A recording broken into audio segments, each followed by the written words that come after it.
اسلام نے ایک مسلمان کے دوسرے مسلمان پر کچھ حقوق رکھے ہیں۔ سب سے بڑی بات کہ قرآن پاک میں اللہ رب العالمین نے ارشاد فرمایا کہ ایک مسلمان دوسرے مسلمان کا بھائی ہے۔ تو مسلمان، پوری دنیا کے مسلمان ایک دوسرے کے دینی بھائی ہیں، اور بھائی کا دوسرے بھائی پر کچھ نہ کچھ حق ضرور ہوتا ہے۔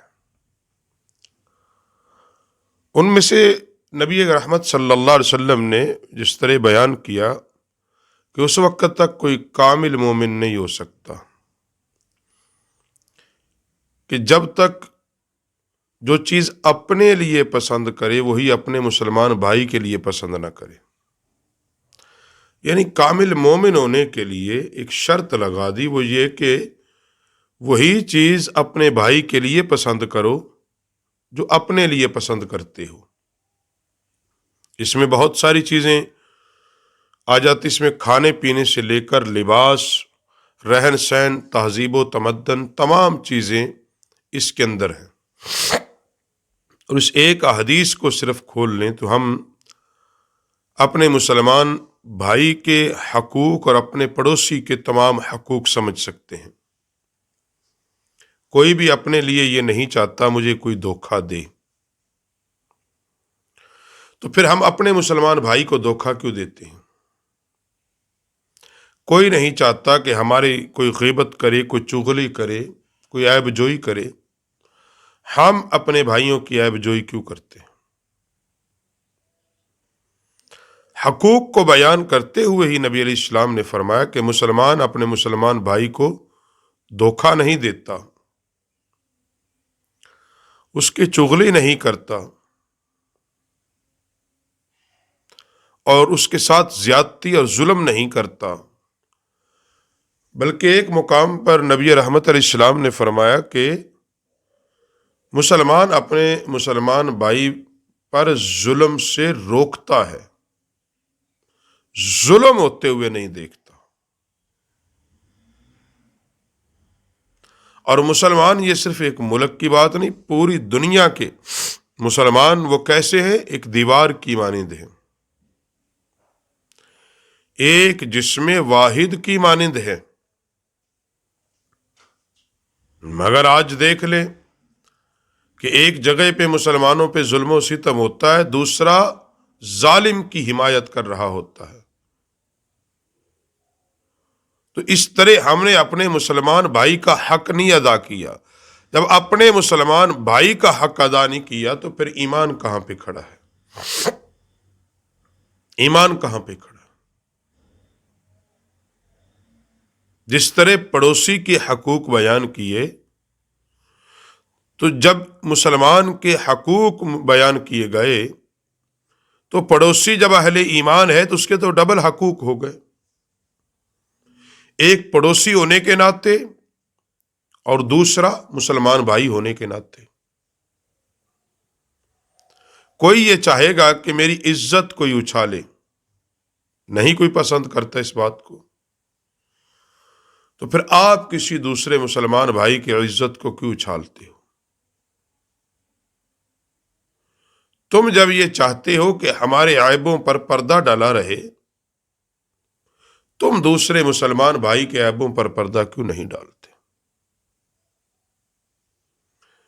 دیکھو، اس سے بڑا کیا حق ہوگا مسلمان کا مسلمان پر؟ فرمایا کوئی فوت ہو جائے تو یہ زندوں پر حق ہے کہ اس کا جنازہ پڑھیں، اس کے جنازے میں شریک ہو، اس کو کندھا دے، اس کے کفن اور دفن کا انتظام کریں۔ ایک مسلمان کا دوسرے پر یہاں تک حق ہے۔ آج میں اور آپ ہم کہاں پر کھڑے ہیں؟ صرف تقریر تک اور تحریر تک اور تبلیغ تک، عمل ہمارا کہاں پہ کھڑا ہے؟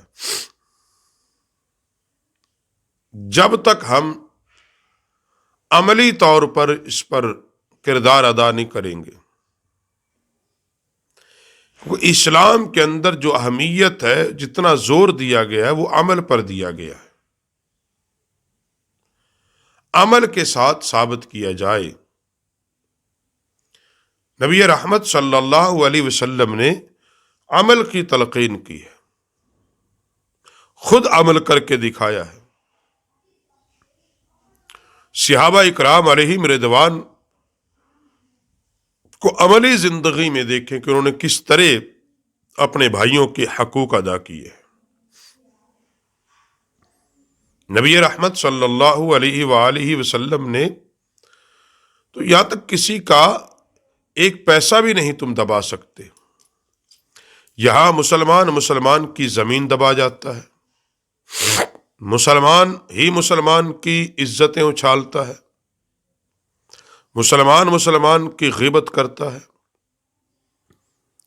ایک مسلمان دوسرے مسلمان کا روزگار چھینتا ہے، ایک مسلمان دوسرے کو ناحق قتل کرتا ہے، ایک مسلمان دوسرے مسلمان کے لیے زمین تنگ کرتا ہے۔ تو اب یہ بتائیے کہ ہم کیا ان اصولوں پر پورے اترتے ہیں جو اللہ کے نبی صلی اللہ علیہ وسلم نے اپنی امت کو عطا فرمائے تھے؟ ان تمام چیزوں کا تعلق حقوق انسانیت کے ساتھ بھی ہے، حقوق انسانیت کے ساتھ ہے۔ یہ حقوق ہی کے اندر بیان کیا نا کہ رستوں کو صاف رکھو، رستوں میں کھڑے نہ ہو تاکہ گزرنے والوں کو تکلیف نہ پہنچے، کسی گزرنے والے کو تکلیف نہ پہنچے، اور رستوں سے تکلیف دہ چیزوں کو ہٹا دو، جو چیزیں گزرنے والوں کو تکلیف دیتی ہیں ان کو رستے سے ہٹا دو۔ ہم یہاں رستوں کو تنگ کر رہے ہیں، ہم رستوں کو تنگ کرتے ہیں، گزرنے والوں کو تنگ کرتے ہیں۔ تو اپنے لیے کوئی ایک آدمی یہ پسند نہیں کرتا کہ میرے لیے یہ کچھ ہو، اور نبی علیہ الصلوۃ والسلام نے فرمایا جو اپنے لیے پسند کرو وہی اپنے مسلمان بھائی کے لیے پسند کرو۔ بھائی قیامت کے دن تو اس بات کا بھی سوال ہو جائے گا کہ خود انسان نے پیٹ بھر کے کھایا ہو لیکن پڑوسی بھوکا سو گیا ہو۔ یہ کیا؟ یہ حقوق ہے ایک مسلمان کے دوسرے مسلمان پر۔ ان حقوقوں میں فرمایا کہ مسلمان سلام میں پہل کرے، اس کو احترام دے، بیٹھنے کے لیے جگہ دے، عزت و توقیر کا رشتہ اس کے ساتھ قائم کرے۔ بھوکا ہے تو کھانے کے لیے دے، ننگا ہے تو پہننے کے لیے دے، پیاسا ہے تو پینے کے لیے دے۔ اور خود پیغمبر صلی اللہ علیہ وسلم نے اپنے عمل مبارک سے یہ ثابت کیا۔ کوئی ضرورت کی چیز طلب کرنے آ جائے اس کو دے دیا کرو۔ پیغمبر صلی اللہ علیہ وسلم نے اس ایک فرمان کے اندر تمام چیزوں کو، آپ جامع الکلام تھے، تو اس بات کو بیان کر دیا گیا کہ جو چیز اپنے لیے پسند کرتے ہو اپنے مسلمان بھائی کے لیے بھی پسند کرو۔ یہی کامل ایمان کی نشانی ہے۔ ایک اچھے انسان، اچھے شہری، اچھے مسلمان کی نشانی کیا ہے؟ کہ وہ مہذب ہوتا ہے، دوسروں کے لیے تکلیف کا سبب نہیں بنتا۔ بہترین مسلمان کون ہے؟ میرے نبی نے فرمایا جس کے ہاتھ اور زبان سے دوسرا محفوظ ہو جائے، جس کے ہاتھ اور زبان سے دوسرا مسلمان محفوظ رہے وہ بہترین ہے۔ کسی کو اس کے ہاتھ سے بھی تنگی نہ ہو، تکلیف نہ پہنچے، اور اس کی زبان سے بھی، کیونکہ زبان سے آغاز فساد شروع ہوتا ہے، ہاتھ پر اختتام ہو جاتا ہے۔ تو اسی لیے حضور علیہ السلام نے فرمایا کہ بہترین مسلمان تو وہ ہے کہ جس کی زبان اور ہاتھ سے دوسرا محفوظ رہے، اور بدترین کون ہے؟ جس کے شر سے لوگ ڈرے۔ اب فیصلہ تو میں نے اور آپ نے کرنا ہے کہ ہم بدترین لوگوں میں جانا چاہتے ہیں یا بہترین لوگوں میں۔ تو بہترین تو وہ ہیں کہ جو اپنے آپ کو محفوظ رکھے، اپنی زبان کو قابو رکھے، ہاتھ کو قابو رکھے، اس کی زبان سے اور ہاتھ سے کسی دوسرے کو تکلیف نہ پہنچے، اپنے شر سے لوگوں کو محفوظ رکھے۔ اور بدترین کون ہے؟ کہ لوگ جس کے شر سے بچتے پھریں، کس کے شر سے ہمیں بچنا چاہیے، وہ زمانے کے بدترین لوگ ہیں۔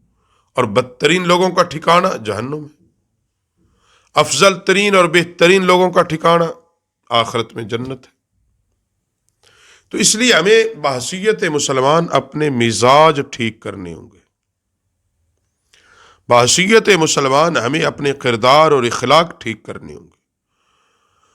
ہمیں جو نبی رحمت صلی اللہ علیہ وسلم نے اور جو دین اسلام نے ہمیں بتلایا ہے کہ ایک مسلمان کے دوسرے پر کیا حقوق ہیں اور کیا احکام ہیں، جب تک ہم ان کو ادا نہیں کرنے کے لیے سوچیں گے تو ایک اچھا معاشرہ تشکیل نہیں پائیں گے، اچھی سوسائٹی پھر تشکیل نہیں پا سکتے۔ اچھا معاشرہ اور اچھی سوسائٹی اس وقت تخلیق پائے گی کہ جب ہم نبی رحمت صلی اللہ علیہ وسلم کے بتائے ہوئے طریقوں کے مطابق اسلامی عمارت اور اسلامی معاشرے اور کلچر کو فروغ دیں گے، پھر اچھا معاشرہ بھی قائم ہوگا، اچھا ملک بھی قائم ہوگا۔ وہ کیا ہے؟ ایک دوسرے کے ساتھ ہمدردی، ایک دوسرے کے دکھ بانٹنا۔